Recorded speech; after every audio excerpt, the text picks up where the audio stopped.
All right, we are live. Thank you for joining me. I certainly appreciate it. We are going to be taking a look at, this is going to be a live review of the ART project, or more specifically, the A.R.T project. And basically, we are the ART rescue team. A.R.T. let's not complicate things at all. We are the ART rescue team, and basically there is this group of nefarious individuals that are trying to steal pieces of art across the world in various countries, and we, as the ART rescue team, are trying to rescue those pieces of art from being stolen by the White Hand. And that's basically the theme here. It brings back shades of the Monument Men movie for me, which is one of the things that really drew me into it. I like that theme. I like that concept. It's not necessarily people trying to blow up and kill people. It's just, and I put air quotes around the word just, it's just people trying to steal art, and we're trying to stop them from doing so. Now, guns do come into it. It is a resource that you can spend in order to get a couple more points of combat during fights, but generally speaking, there isn't any other, all of the violence per se is abstracted away in those different combats that you have. Go For It Painting is here. Notification on. Isaac Cundiff says, good afternoon, sir. Good afternoon to both of y'all. Thank you for being here. I appreciate it. We are going to be doing this now. Just to explain a basic format of what we're doing here, I'm going to give, as we would in a regular review, I'm going to give a basic overview of how the game plays.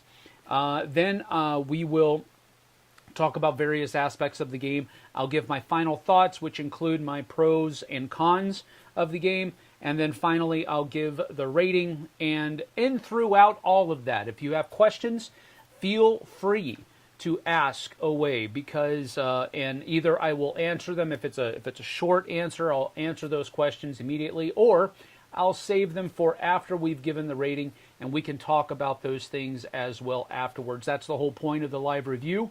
It does a couple of things that I'm really kind of shooting for. The first one is cuts down on editing time. I don't have to edit these videos. We'll just put them out there. I do put timestamps in after the video goes live, after we're done streaming. I do go back and put in timestamps so that people watching after it's gone live will have a little bit more ease of navigating through what they want to see and what they don't want to see.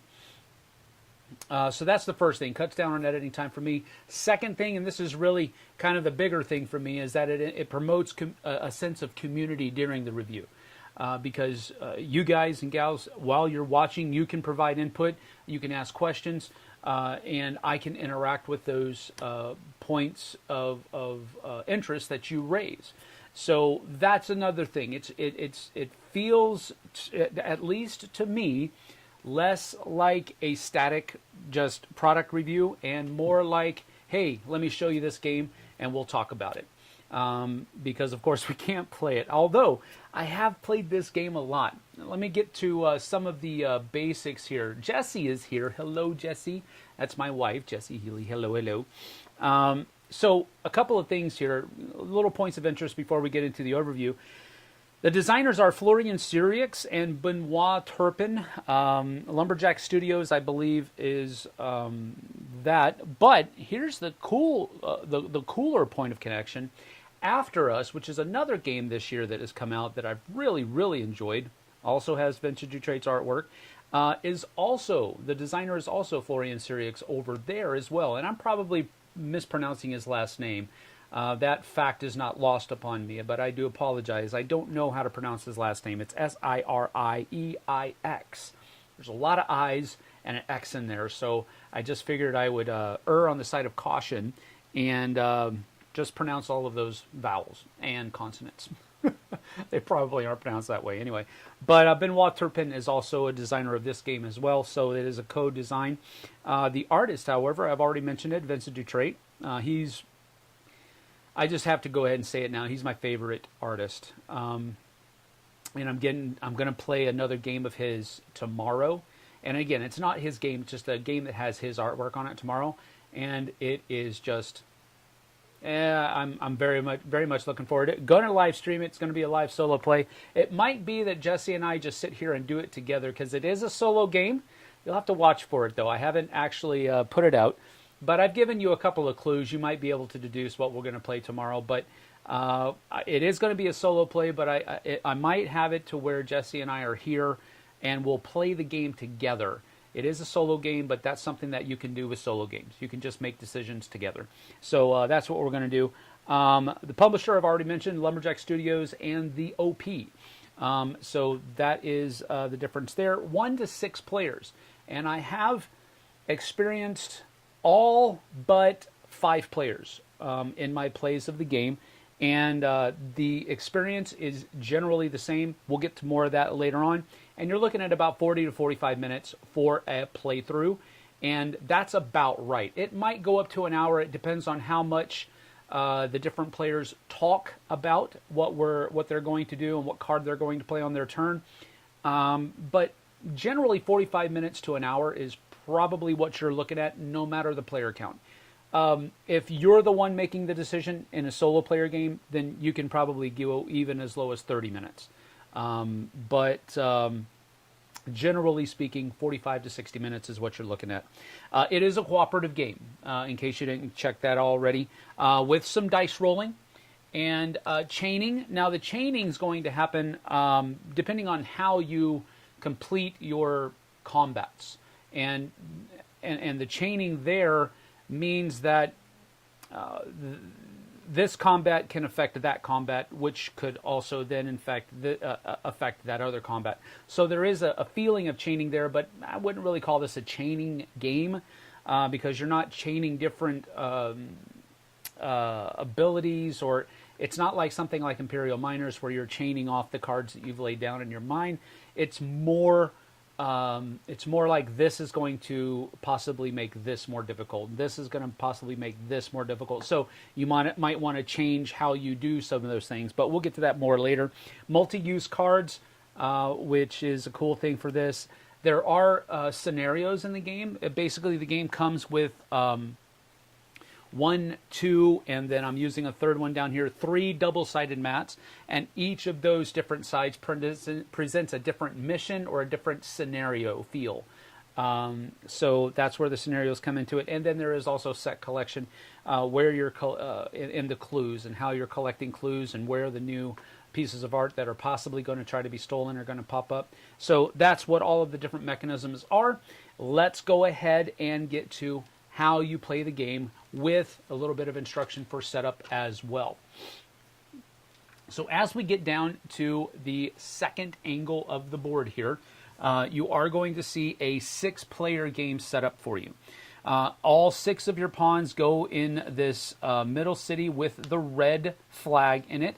That will remain the same for all of the different maps, I believe. I don't think there is a change on all of that, but generally speaking, we'll put it that way. There is a red flag where all of your guys start. Addition to that, there are at least 2 hand agents put in each of the towns, including your hometown where everybody starts. That could change from scenario to scenario. You might have more, you might have fewer hand agents put out into the cities. On the Japan map here, you're going to start with 2 fuel, 2 guns, and 2 walkie-talkies in your communal asset pool here on the VW van. Then each person is going to choose their color. They're going to get a die of their color, the card, and you'll also determine the difficulty level of the game by choosing how many health points each person will start off with. 4 is easy. Then you also have normal, which is starting with 3, and then hard, each person starts with 2 health. I have not tried this game with 2. I have tried it on normal mode with 3, and let's just say it's challenging. So you'll also have a number of ally dice put out here, and here is your ally pool in case you get to add more allies to it later on. You will take your deck of cards, and you'll shuffle it. In a single player game, in a solo player game, you'll remove, I believe it's 15 cards from the deck, and then you'll count 12 cards deep from the bottom, and you'll place this barrier in the top and then place the rest of the deck back on top of that barrier. And this is one of the game end things. So while we're getting there, we're pretty much done with setup. These tokens here are for if the hand overruns any of those cities, we'll put those tokens out. So since we're there, there is one way to win the game. There are 3 ways to lose. The first way, the only way to win, is if you get all 7 of these boxes right here filled with pieces of artwork before the end of the game. If that happens, you win. Notice that there's only 8 available, so there's that. Now, the 3 ways to lose. If one person in your group loses all of their hit points, the game immediately ends. All right, so that's way to lose, Exhibit A. The second way that you can lose is if the hand has overrun 3 cities on the map. If that happens, you lose. So, ways to lose, Exhibit B. Ways to lose, Exhibit C comes back to your deck and that barrier that you put 12 cards deep from the bottom. If you have to, at the beginning of the turn when you're handing out cards to everyone, if you have to break this barrier and take cards underneath it, that represents the last round of the game. If you do not have all 7 packages out by the end of that round, you also lose the game. So 3 ways to lose, 1 way to win. What else could you want?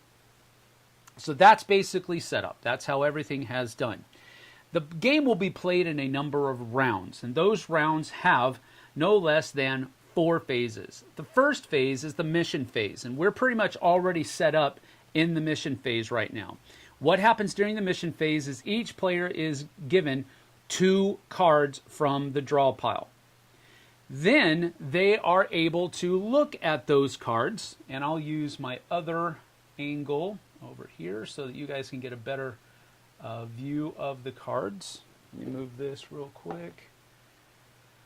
And as you're looking at the cards here, there are basically 4 rows. The last row down here is basically the clues that are shown on the back of the card up at the top. Everybody can see that. That is open information. Now, the rest of the information on the card, you can tell them about. You can tell the other players about it, but you just can't show them the card. So there's a little bit of restricted communication in the game. You can't basically play open-handed and let everybody see what's on the table. So, but you can describe. For example, if you want to play this card, well, I can play this card. It's going to put 1 hand agent out. It's going to make us lose a heart, and we're going to get some more stuff here. And that's basically what these different things here. The top is what you have to lose from your, either from, if it's a heart, you have to lose it from your own person. You can't ask somebody else to lose it for you. Then the second line is how many hand agents are going to go out in those cities.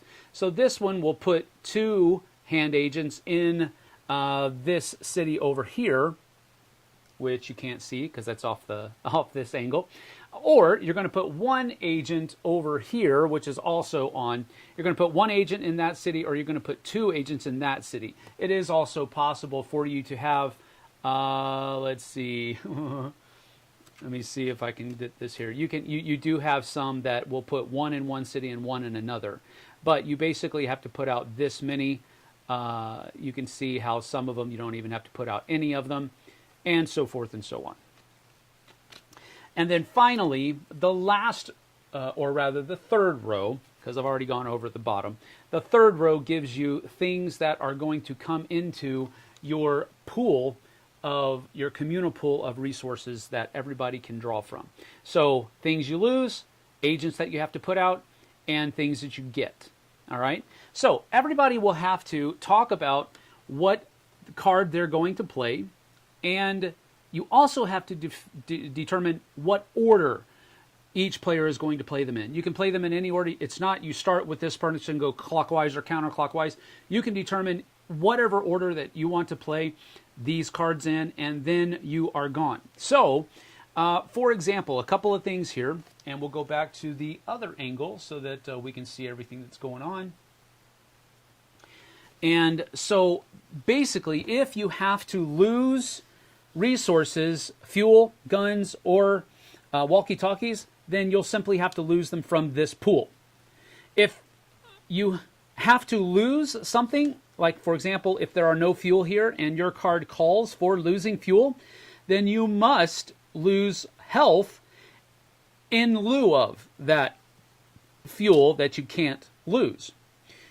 But you can't just lose health instead of losing the resource. If there is a fuel here and the card that you play asks you to lose a fuel, then you must lose that fuel. You cannot instead lose a health instead. But if there's nothing there, then you must lose a health instead of whatever resource it's calling for. The bonus or rewards that you get also come to the communal pool. Nobody has their own resources except for health. All right? Now, some cards will say that you get a health as a reward. That health can go to the person who played the card or anyone else. Okay? So that is something that is important. Now, when you're gaining health, everybody starts with 4, but that is not the maximum number of health that a person can have. That's just what you start with. So if you start getting more health and people are going over what they started with, that's okay. Now, do we have any questions? I don't think we do just yet, but that's all right. That's okay. No problems whatsoever. So that's the mission. That's the mission phase. Everybody's going to be looking at their cards and choosing which one they're going to play and in what fashion. So let's say that I played this card first on my turn. I'm just going to go around counterclockwise. I'm not going to be weird about it. And I'm just going to randomly choose, so it might not be the best thing. So I have to lose the health, so that comes out. And then I have to place a hand agent in the Mona Lisa City. So that comes up here like this. And then we get 2 guns. All right. And a walkie-talkie. All right. And that is my card. Once I play this card, this is going to go over into a communal tableau, because these are clues as to where the next art project is going to, or art piece of artwork that's going to be stolen is going to happen next. The card that I did not play comes over into a discard pile, and I don't have to use that anymore. All right? So there's a discard pile here. Now, the next person, again, we're just going to play at random. This one, we don't have to lose any, but we do have to place 2 hand agents in the Mona Lisa City, like so. That's bad. There's 5 here. We'll get to that in just a moment. But we also get a fuel, and we get a heart back. So they're going to let me take it because I had to lose a heart to begin with. Now this one goes over here like so. And that one goes away. And we continue doing this. All right? So have to lose a fuel. Have to put 2 hand agents down here. And we get 2 health back. So there's only 1 left in the pool. So only 1 gets back. So she's going to take it over there. This one gets filled up like right there. And now you'll see how the clues work. Now you'll see that there are 1, 2, 3 of the Mona Lisa City up here. That triggers another art project to come out right here. And these cards all go away. Continue playing. This one, we have to lose a fuel. That sucks.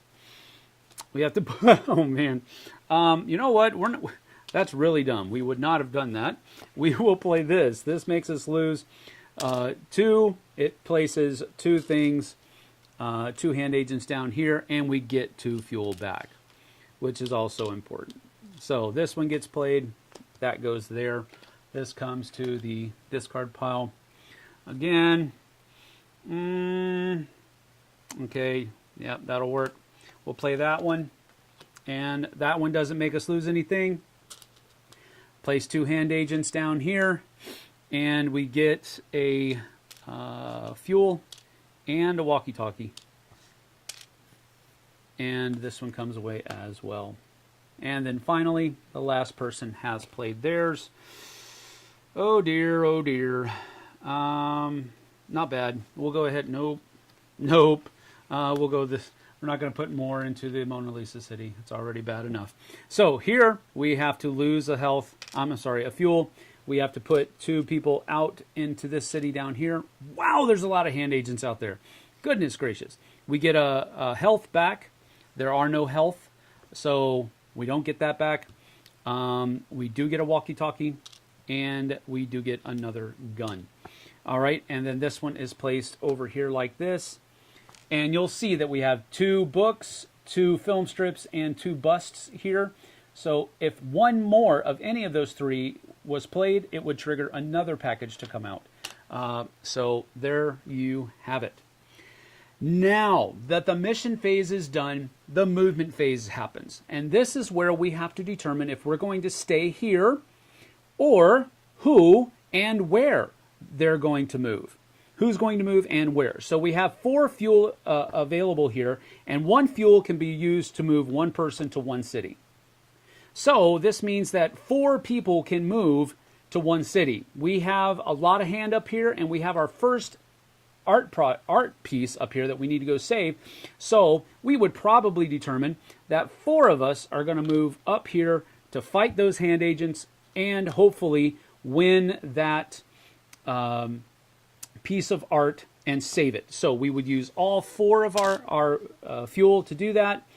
Now that is basically the movement. There's no more movement we can do here, but the neat thing about the game is that even if you're in a place that doesn't have art piece, you can still battle the hand if you want to. So it's up to you guys. Now, how do we fight? Fighting happens in this manner. Each person that's there is going to roll their die and use whatever number comes up and add it to the other ones, and they're going to come up with a number. The hand, however, are going to take the number of agents that are in the city, in this case it's 5, add it to the leftmost red box number, which is 6 right now, and that's the number that the art rescue team has to either meet or exceed in order to win the battle.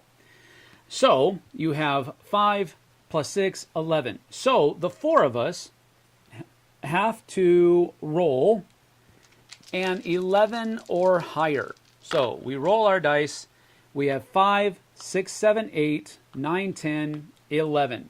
So we've met, but let's say that we had 2 ones out of there.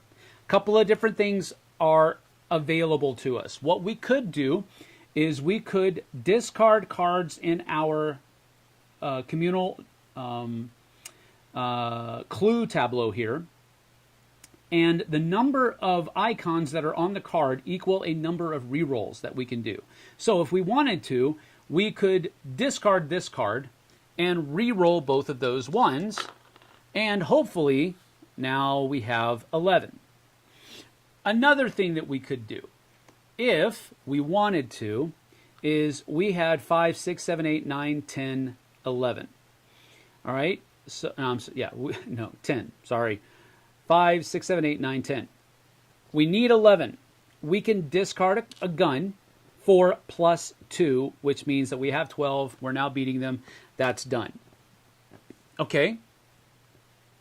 So if that happens, where we're able to get over the number of, the power rather, of the hand agents, then we win the battle. All these guys will go away, and we're able to immediately place that over here. Now, the reason the chaining might come into effect here is because when we do that, now we've raised the power, the base power of the hand. So now future combats are going to be harder. So what we may have done is if they wanted to fight these two guys down here, they would do that first because there's no package that would be added to the list. We would use a base of 6 over here, just like they used a base of 6 over there. So that's a little bit of the decision making that goes on. But for right now, we're not going to do any fighting down here anyway, so it doesn't really matter. But all of these would go back to their people, and that's it. Now, there's a couple of things that we need to look at. You already know what the red number does, or rather the red box number down here. What does this black number do? Well, this is how many walkie-talkies you have to spend in order to get ally dice added to your pool.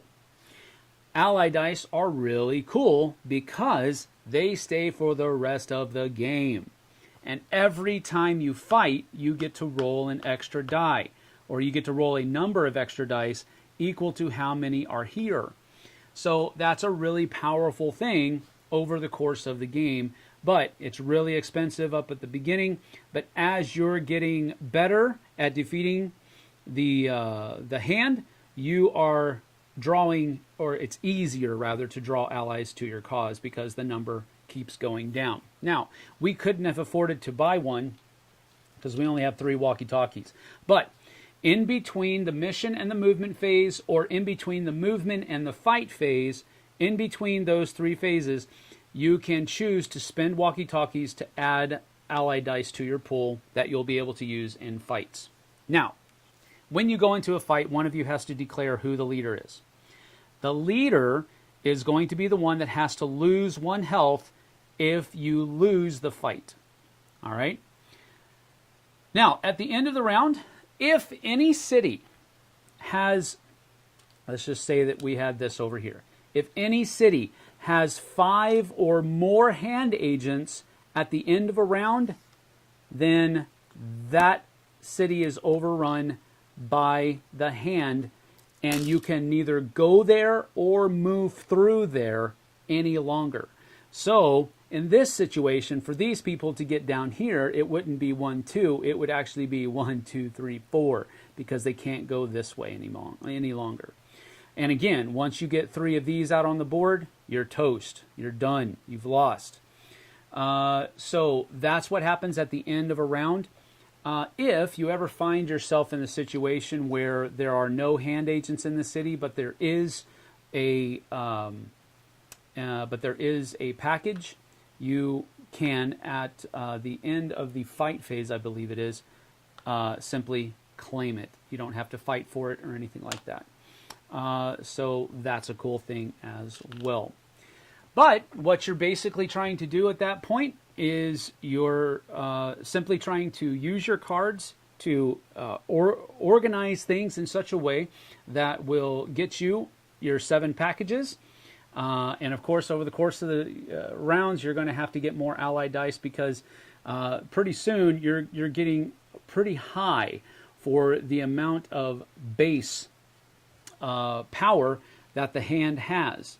In addition to that, if further cards in the future have to add more hand agents to it and it's already been overrun, then those hand agents get added over here, and you would then take the number of hand agents here plus the base plus however many hand agents are in the city that you're fighting in. So getting overrun cities earlier in the game can definitely be bad because it will restrict the cards that you can play, generally speaking, or make it really punishing if you do play those cards that have already overrun cities in them.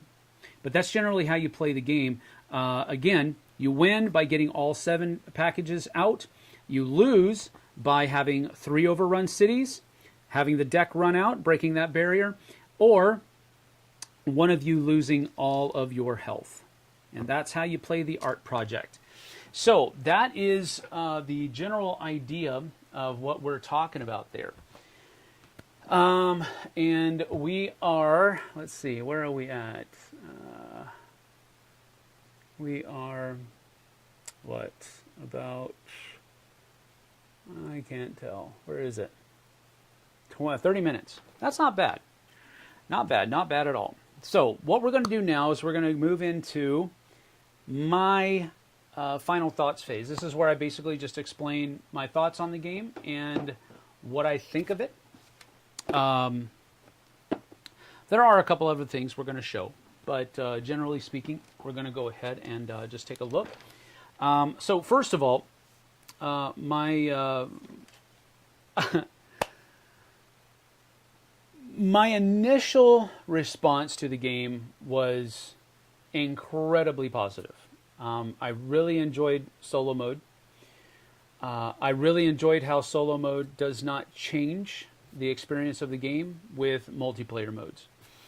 I also enjoyed how the number of people that are playing the game really doesn't change how long the game takes. In a significant sense, how many people you have around the table will in part determine how long you have to talk about things during the mission phase. But it isn't one of those things where if you add a player, you're adding 30 minutes. Or if you add a player, you're adding 20 minutes. Or anything like that. It's just that some of those things are going to take a little bit more time to talk through. But again, that's determined by the players playing the game, not by the mechanisms. So how long you take to decide what cards you're going to play and in what order, that's completely up to you. That's not really a game thing, so to speak. Because you can be really fast or you can be really slow. But that's not something that hinges upon how the game was designed. So there's that. I could not beat this game. I could not beat it. I played it multiple times solo player. And then I played it once with my wife. I played it again with my wife. Then I played it with 4 people at a little kind of retreat convention that was held up at Camas Meadows, and we finally won. But we won with 1 turn left. We won in the second to last round. The next round, we would have broken that barrier for the deck, and we would have been toast. And it was on easy mode with 4 health. If we had been playing on normal mode, we would have died long before that. Then I was like, okay, I finally beat the basic map, which is the Japan map that they have you start with in the game. And so I was like, okay, I'm going to move on. So then I tried the Egyptian map twice solo, once with my wife. Got my butt kicked all 3 times because movement on the Egyptian map changes, and we'll talk about that in a little bit. Because each individual map has its own generic set of rules. Most of the rules of the game stay the same, but there are a couple of things that are changed to give each map a different flavor. Got my butt kicked with the Egyptian map, and I was like, okay, fine, I'm going to try a different way. Tried USA, and again got my butt kicked. Only got like 2 art pieces out of it. Then I tried a 6-player game on the USA map. And the USA map, it was difficult. But we won in the last round of the game, and we got super lucky. We had 2 more presents to go. And presents. 'Tis the season, right? We had 2 more art pieces to find, and we only had the final round. And we were able to, because we had split up in different parts of the country, in 2 different cities, we were able to engineer it to where at 2 different times, because that's an important delineation, at 2 different times, packages came out to those 2 different cities. If your clue tableau fires off 2 cities at the same time, you have to choose which one it goes to. You can't just put them both out. So that's something to keep in mind as well. But anyway, we won in the last round because we didn't have to fight anybody for those final 2 art pieces. We were just able to get them because there were no hand agents in those cities, and we had art rescue team representatives there. So skin of our chinny chin chin, you know what I'm saying? So this is a challenging game. It is not easy, even on easy mode. But here's the thing about it. It does not feel so hard that I'm like, I'm never going to win, so I don't want to play. And that's an important thing to me, because that's one of the things that turns me off about difficult, or rather challenging cooperative games like this. If it feels like I have no chance to win, I don't want to play. If it gives me that sense, I'm done. I don't want to play. And I think games that have all of that static information out there and you have to figure out the puzzle, I think those are the ones that feel the hardest. Yes, there's a random dice rolling chaotic level to this game, but I think that's what keeps me coming back. I can go into something realizing I have a little chance to win here, but you never know. There's that hope element that's in this game, and it's always there, and that's what I like about it. Yes, it's hard. Yes, it's challenging, but there's hope. I think I might be able to pull it off with a couple of dice rolls, with a couple of guns being used. I might be able to get there. Is it a long shot? Absolutely. But we're going to give it a whirl. That's the feeling that this game keeps me coming back for. All right, so my pros of the game are, first of all, it's a cooperative game with no traitor element. Now, I'm not necessarily an enemy of traitor or semi-cooperative games. It's not that I don't enjoy those. I have a lot in the past. But if you're a person, like if you're the main board gamer in your group and you're the one bringing the games and you're the one that's teaching the games, this game is gonna shine because it has a very familiar feel to it, even though it still feels fresh. And that's my second pro. This feels new, but it's also very familiar. And I think that's because it uses very similar mechanisms than other games. Pandemic is the game that basically comes to mind every time I think about this game. But there are no player powers. There's no player abilities, which might be a detraction sometimes. But for the kind of game that this is, and for the appeal that it has to people that are newer to the hobby, I'm willing to give up those player powers because it's kind of covered by what card you choose and the rewards that you get from it. And that's what I really enjoy. It's not exactly the same, but it's a good swap, if I can put it that way. I'm willing to swap player powers if I'm contributing something different every round to the pool. And that scratches the same itch, if that makes sense. So it feels very pandemic-y, which in my opinion is a plus. It's a huge plus. I enjoy Pandemic, and I think it's a great cooperative gateway cooperative experience. So that's my first pro, is that it's cooperative without a traitor element. Second is that gameplay is fresh, but also familiar. And then third, it has simple mechanisms that rely on, how did I put it? That rely on each situation to determine the difficulty or complexity of the choice that has to be made, of the decision that has to be made. So how you play the game is super simple. You have two cards. You have to choose to play one of them in a specific order that's decided on by the group. Fighting is, who's there? Okay, everybody roll their dice. Let's add them together. How much is the strength? Okay, it's this plus this. Super simple. But each individual situation that the group is going to find themselves in is what really determines how difficult the decision is going to be to make, or how complex the win-loss ratio might be. I don't know how you want to put it.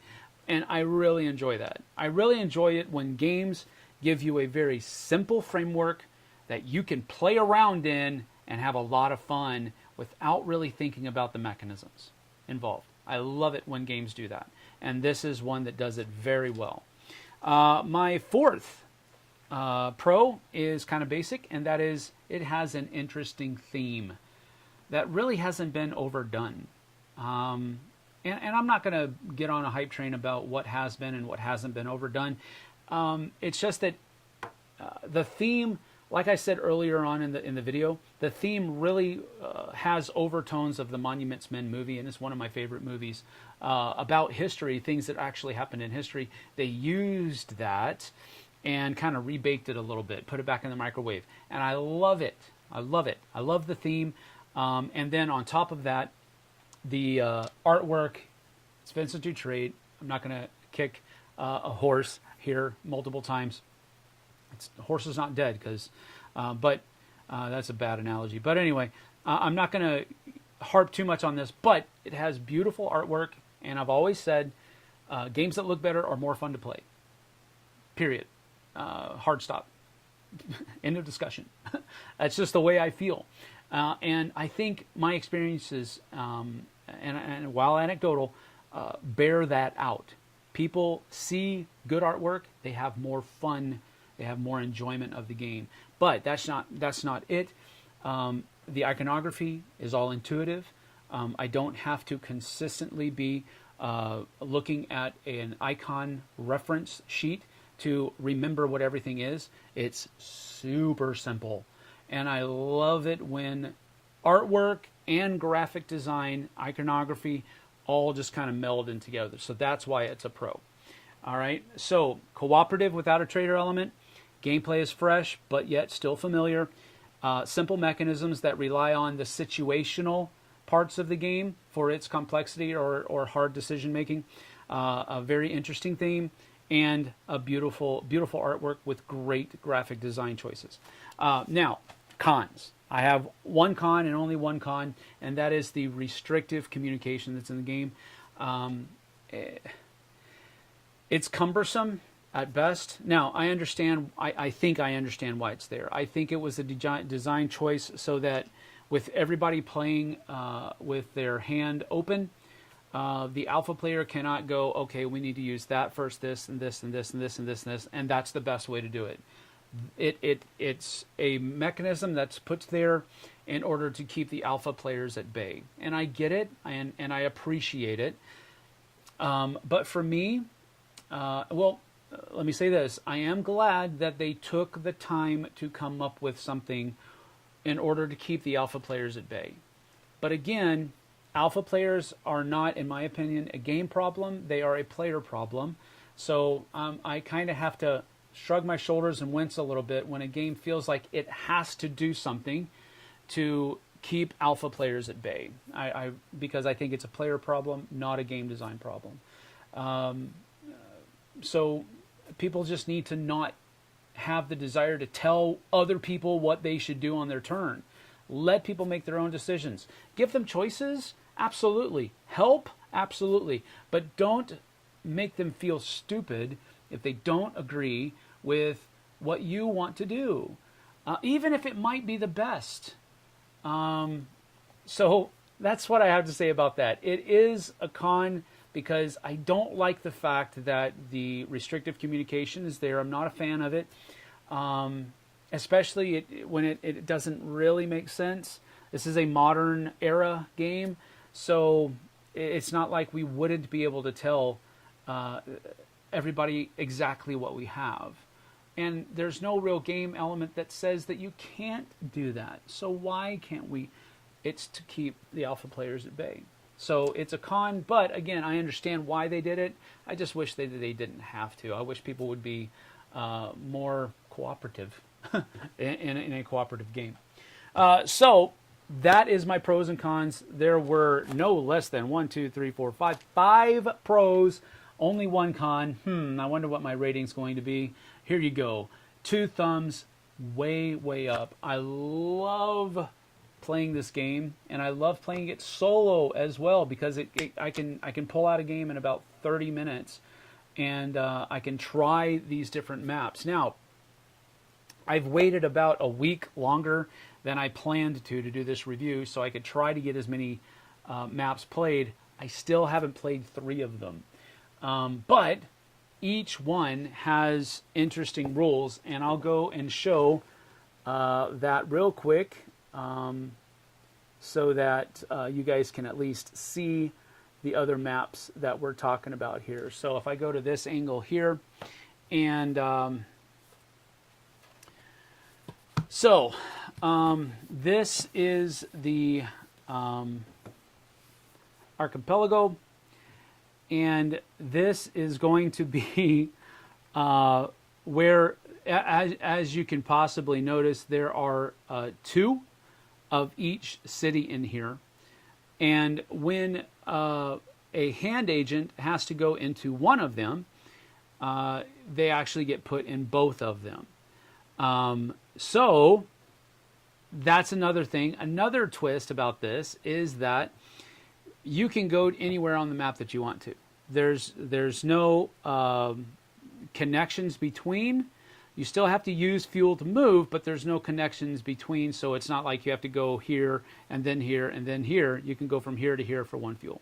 So that's another thing that's cool about this one. And it also has a moniker. The game comes with 3 more hand markers that have basically a blue fade effect around the outside that are also used with this, because when one is taken over, the other one's taken over as well. So that's this one. Then there is also the Brazilian map that looks like this. And let me see, what is the Brazil, Rio de Janeiro? Oops. Where is it? So with Rio de Janeiro, each player places 2 agent pawns in any neighborhood. So these are neighborhoods, not exactly cities. And then players get placed on the central neighborhood right here as normal. Movements are free along red dotted roads. So you can move from here to here for free, and from here to here for free, but you can't move from here to here for free. That costs you 1 fuel. Addition, you can only collect an art piece from a neighborhood if there is at least 1 player pawn and no agent in it, but you can freely move 1 art piece alongside your pawn from place to place. So how you collect art pieces is a little bit different.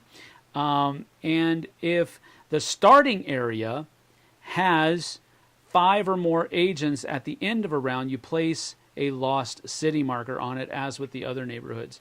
So there's a little bit of a difference there. So you get that, just gives a little bit of a different feel.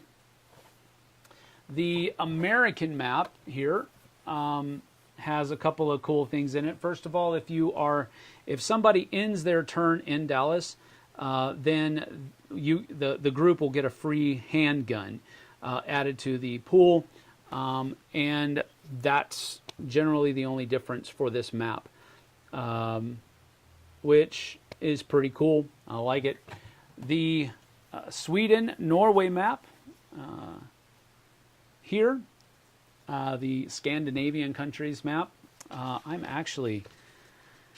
This is the one I'm going to try to play next because it intrigues me for some reason. But Scandinavia here, you get two agents in each city, hand agents in each city. If the road is marked with a red string, movement costs 2 fuel tokens. White strings, it costs 1 movement token for fuel. And when a player collects an art piece from a city, you must also immediately apply the city effect. So the green means that you gain those resources. The red means that you have to lose those resources. So this one makes you lose a clue card of your choice. This one you get 2 fuel if you get a art project back in there. Here you have to lose 2 resources of our choice. Here you have to add 1 agent to each other city on the map other than this one. So it's just a cool little change about that. Then on the back of, go ahead and do that, you have the Egyptian map. And the Egyptian map is pretty cool. You actually start with an art project up here on the topmost city. Everybody else starts here. Traveling north is free. You don't have to pay anything, no fuel. But traveling back south costs 1 fuel per person as normal. So you can go all the way up here and get that, but then if you start having stuff show up down here, you've got a long trek back. So that's a neat little twist that it throws into the mix as well. But that's generally speaking all of the different feels for the different maps that you have available. So that is what we've got. Now, I don't have I don't have any questions. So either people are just I've got 5 viewers here, so it looks like 5. Let me see. Now 3 watching right now. So if we don't have any questions, that's it. Had 5 pros, only 1 con, and 2 thumbs up. That is the art project by Florian Sirix and Benoit Turpin, put out by Lumberjack Studio and the OP here in the States. And that's about it. I love this game. It's a great game and one of my tops from the year. Really, really enjoyed this a lot. So, thanks for joining me. We'll see you guys and gals on the flip side. Take care.